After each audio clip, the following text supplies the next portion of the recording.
que l'Assemblée a finalement reconnu ce que le Premier ministre Ousmane Sonko avait toujours proclamé, qu'il y avait urgence à rectifier le règlement intérieur qui était en cours depuis l'ouverture de la législature et qui manifestement contenait des dispositions qui n'étaient pas conformes à la Constitution.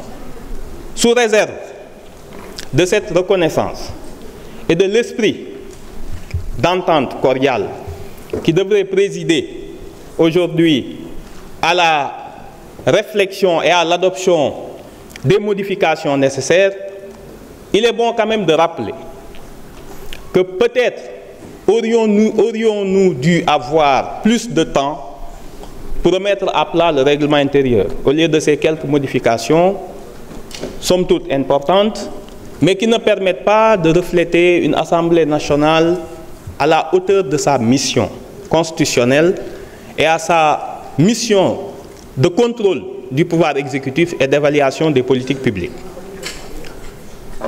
Bien entendu, il y a des pans importants de ce règlement qui n'ont pas été abordés. On pense naturellement aux règles qui entourent l'immunité parlementaire et la procédure de sa levée, qui ne permet aux députés d'avoir aucun recours, quand bien même la procédure serait viciée. Ce qui est un manquement grave et un manque de protection des députés, surtout lorsqu'il n'appartient pas à la majorité parlementaire.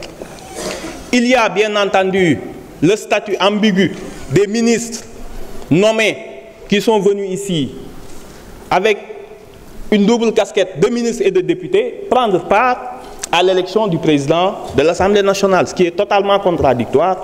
Malheureusement, ces questions n'ont pas été abordées. On aurait pensé aussi que pour une réforme de cette ampleur, il eût été nécessaire de parler un peu des droits de l'opposition. Ça vous concerne peut-être pas aujourd'hui, mais demain ça pourrait l'être en cas de dissolution de l'Assemblée. Je pense naturellement aux droits de tirage qui auraient pu être réservés à l'opposition et qui lui permettraient d'obtenir l'inscription par priorité à l'ordre du jour de questions qu'elle aura décidées en tant que groupe minoritaire, pour éviter le fait majoritaire et la tyrannie du groupe majoritaire. On aurait espéré qu'au moins par session, qu'on permette au groupe minoritaire de pouvoir initier une commission d'enquête parlementaire, comme vient de le dire l'honorable député Guy Marius Sagna, et qu'on lui donne les conditions et les moyens de prospérer.